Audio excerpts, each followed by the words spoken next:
Hi hello ನಮಸ್ತೆ friends, welcome to Samanvi Sammu channel. ಇವತ್ತು ಉತ್ತರ ಕರ್ನಾಟಕದ ಮಸ್ತ್ ಅಂದ್ರೆ ಮಸ್ತ್ ಇನ್ನೊಂದು ರೆಸಿಪಿ ಹೆಂಗೆ ಮಾಡೋದು ಅಂತೇಳಿ ನೋಡೋಣ ಬರ್ರಿ. ಅದೇನಂತಂದ್ರೆ ಹಾಗಲಕಾಯಿ ಪಲ್ಯ. ಉತ್ತರ ಕರ್ನಾಟಕ ಒಳಗೆ ಹಾಗಲಕಾಯಿ ಪಲ್ಯನೂ 2-3 ರೀತಿಯಿಂದ ಮಾಡ್ತಾರೆ. ಇವತ್ತು ಒಂದು ರೀತಿಯಿಂದ ಹೆಂಗೆ ಮಾಡೋದು ಅಂಥೇಳಿ ನಾವು ನೋಡೋಣ ಬರ್ರಿ. ಇದು ಚಪಾತಿ ಜೊತೆ ಅಂತೂ ಮಸ್ತ್ ಅಂದ್ರೆ ಮಸ್ತ್ ಕಾಂಬಿನೇಷನ್ ಆಗಿರ್ತೈತಿ. ಮತ್ತು ಇದನ್ನು 2-3 ದಿವಸ ಇಟ್ಟರು ಇದು ಒಟ್ಟು ಕೆಡಂಗಿಲ್ಲ. ಯಾಕಂದರೆ ಇದಕ್ಕೆ ಹುಣಸೆಹಣ್ಣು ರಸ ಹಾಕಿ ಮಾಡೋನು. ಅದು ಹೆಂಗೆ ಮಾಡೋದು ಅಂಥೇಳಿ ನೋಡೋಣ ಬರ್ರಿ.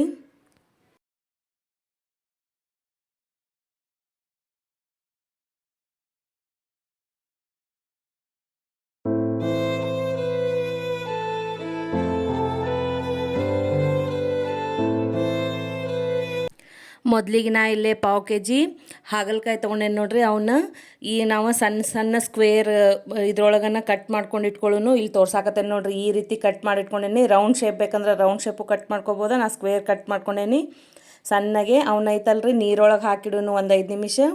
ಒಂದು ಗ್ಯಾಸ್ ಮೇಲೆ ಒಂದು ಬಾಣಲೆ ಇಟ್ಕೊಂಡೇನಿ. ಅದಕ್ಕೆ ಒಂದು 2-3 ಚಮಚ ಎಣ್ಣೆ ಹಾಕ್ಕೊಂಡೇನಿ ರೀ. ಇವು ಹಾಗಲಕಾಯಿಗೆ ನೀರು ಹಾಕಿ ಇಟ್ಕೊಳಕತ್ತೇನೆ ನೋಡ್ರಿ. ಒಗ್ಗರಣೆ ರೆಡಿ ಆಗುತ್ತಾನೆ ಇವ ನೀರೊಳಗೆ ಇರಲಿ 2 ನಿಮಿಷ. ಈಗ ನೋಡ್ರಿ, ಮತ್ತು ಇದಕ್ಕೆ ಒಗ್ಗರ್ನಿಗೆ ಏನೇನು ಬೇಕಂತಂದ್ರೆ ಒಂದು ಲಿಂಬೆಹಣ್ಣು ಗಾತ್ರ ಹುಣಸೆಹಣ್ಣು ನೆನೆಯಾಕೆ ಹಾಕಿ ಇಟ್ಕೊಂಡಿದ್ನಿ, ಕರಿಬೇವು, ಉಳ್ಳಾಗಡ್ಡಿ, ಆಮೇಲೆ ಒಂದು ಸ್ವಲ್ಪ ಬೆಲ್ಲ ಬೇಕು, ಅರಿಶಿನ ಪುಡಿ, ಸಾಸಿವೆ, ಜೀರಿಗೆ ಬೇಕು ರೀ. ಈಗ ನಮ್ದು ಎಣ್ಣೆ ಕಾದೈತಿ ನೋಡ್ರಿ. ಇಲ್ಲಿ ಎಣ್ಣೆ ಕಾದೈತಿ. ಅದಕ್ಕೆ ಸಾಸಿವೆ ಜೀರಿಗೆ ಹಾಕೋನು. ಸಾಸಿವೆ ಜೀರಿಗೆ ಚಟ್ಪಟ್ ಅಂದು ಅಂತಂದ್ರೆ ಅದಕ್ಕೆ ಕರಿಬೇವು ಹಾಕೋನು.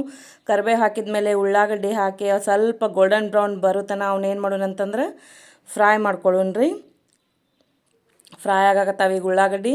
ನೀರೊಳಗೆ ಹಾಕಿಟ್ಕೊಂಡಿದ್ವಲ್ಲ ಹಾಗಲಕಾಯಿ, ಅವ್ನು ತೆಗೆದು ಈಗ ಇದಕ್ಕೆ ಹಾಕ್ಕೊಂಡು ಒಂದು 2 ನಿಮಿಷ ಇಲ್ಲಿಕ್ರೆ 1 ನಿಮಿಷ ಅಷ್ಟೇ ಇವನ್ನ ಎಣ್ಣೆ ಒಳಗೆ ಚೆಂದಂಗೆ ಫ್ರೈ ಮಾಡ್ಕೊಳ್ಳೋನು.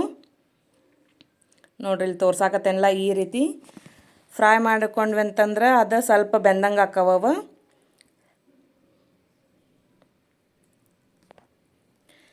ಈಗ ಒಂದು ಸ್ವಲ್ಪ ಇದಕ್ಕೆ ಅರ್ಶಿಣ ಪುಡಿ ಹಾಕೇನು ನೋಡ್ರಿ. ಅರ್ಶಿಣ ಪುಡಿ ಆಮೇಲೆ ರುಚಿಗೆ ತಕ್ಕಷ್ಟು ಉಪ್ಪು ಈಗ ಹಾಕೊಂಡ್ವಿ ಅಂತಂದ್ರೆ ಅದು ನೀರು ಬಿಟ್ಟು ಅವು ಒಂದು ಸ್ವಲ್ಪ ಬೆಂದಂಗೆ ಹಾಕವು. ಅದ್ರ ಸಂಬಂಧ ಈಗ ಹಾಕೊಳಕತ್ತೇನೆ ನಾವು ರುಚಿಗೆ ತಕ್ಕಷ್ಟು ಉಪ್ಪು ಹಾಕ್ಕೊಂಡೇನಿ ರೀ. ಆಮೇಲೆ ಒಂದು ಸ್ವಲ್ಪ ಅರ್ಶಿಣ ಪುಡಿ ಹಾಕ್ಕೊಂಡೇನಿ.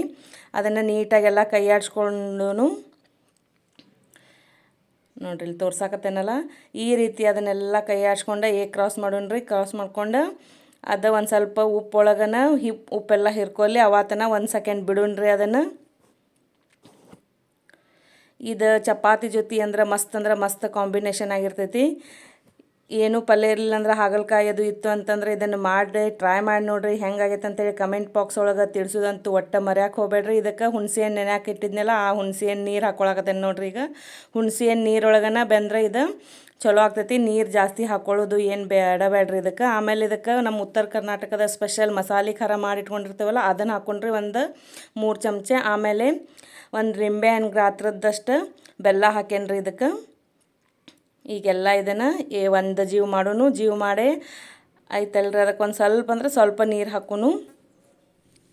ನೋಡಿರಿ ಕುದಿಯಾಕತ್ತೈತದ ನೋಡಿರಿ. ಸ್ವಲ್ಪ ನೀರು ಹಾಕೋತೇನೆ. ನಮ್ಗೆ ಸ್ವಲ್ಪ ರಸ ಜಾಸ್ತಿ ಬೇಕಂತಂದ್ರೆ ನೀರು ಹಾಕೋಬೋದು ರೀ ನಾವು ಜಾಸ್ತಿ. ನಾನು ಸ್ವಲ್ಪ ರಸ ಇಲ್ಲೇ ಇಟ್ಕೊಂಡು ಮಾಡ್ಕೊಳಕತ್ತೇನೆ ಇವತ್ತು. ಒಂದು 5 ನಿಮಿಷ ಕುದಿಸೋನು ಅಂತಂದ್ರೆ ನಮ್ದು ಹಾಗಲಕಾಯಿ ಪಲ್ಯ ತಿನ್ನಕ್ಕೆ ರೆಡಿ ಆಕೈತ್ರಿ. ನೋಡಿರಿ ಎಷ್ಟು ಮನೆ ತುಂಬ ಅಂತೂ ಘಮ ಘಮ ಅನ್ನಕತ್ತೈತ್ರಿ. ಅಷ್ಟು ಮಸ್ತ್ ಅಂದ್ರೆ ಮಸ್ತಾಗಿತ್ತು ರೀ ಪಲ್ಯ ಇದು. ಎಲ್ಲರೂ ಒಮ್ಮೆ ಟ್ರೈ ಮಾಡಿ ನೋಡಿರಿ ಹೆಂಗಾಗೈತೆ ಅಂತೇಳಿ ಕಮೆಂಟ್ ಬಾಕ್ಸ್ ಒಳಗೆ ತಿಳಿಸೋದಂತೂ ಒಟ್ಟು ಮರ್ಯಾಕೆ ಹೋಗ್ಬೇಡ್ರಿ. ನೋಡಿರಿ ಹಾಗಲಕಾಯಿ ಪಲ್ಯ ನಮ್ದು ತಿನ್ನಕ್ಕೆ ರೆಡಿ ಆತ್ರಿ. ಈಗ ಇದಕ್ಕೆ ಮ್ಯಾಲೆ ಒಂದು ಸ್ವಲ್ಪ ಕೊತ್ತಂಬರಿ ಸೊಪ್ಪು ಉದುರ್ಸುನ್ರಿ. ಒಬ್ಬೊಬ್ಬರ ತೊಗರಿಬೇಳೆ ಇರ್ತೈತಲ್ರಿ, ತೊಗರಿಬೇಳೆ ಹಾಕಿ ಮಾಡ್ತಾರೆ. ಅದು ಒಂದು ಸಲ ಟ್ರೈ ಮಾಡೋಣ್ರಿ. ಇದು 2-3 ದಿವಸ ಇಟ್ಟರು ಏನೂ ಆಗಂಗಿಲ್ಲ ರೀ ಪಲ್ಯ. ಫ್ರಿಜ್ ಒಳಗೆ ಇಡಲಿಲ್ಲ ಅಂತಂದ್ರೆ ಹೊರಗೆ ಇಟ್ಟರು 2-3 ದಿವಸ ಇಟ್ಕೊಂಡು ತಿನ್ಬೋದು. ಆಮೇಲೆ ನಾವೆಲ್ಲ ಟ್ರಾವೆಲ್ ಮಾಡ್ತೇವಂದ್ರೆ ಅದಕ್ಕೂ ಸತ್ಯಕ್ಕೆ ತೊಗೊಂಡು ಹೋದ್ರೂ ನಡಿತೈತಿ.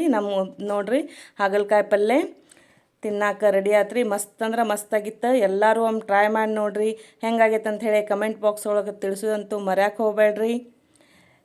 ಎಲ್ಲರಿಗೂ ವಿಡಿಯೋ ನೋಡಿದ್ದಕ್ಕಾಗಿ ಧನ್ಯವಾದಗಳು.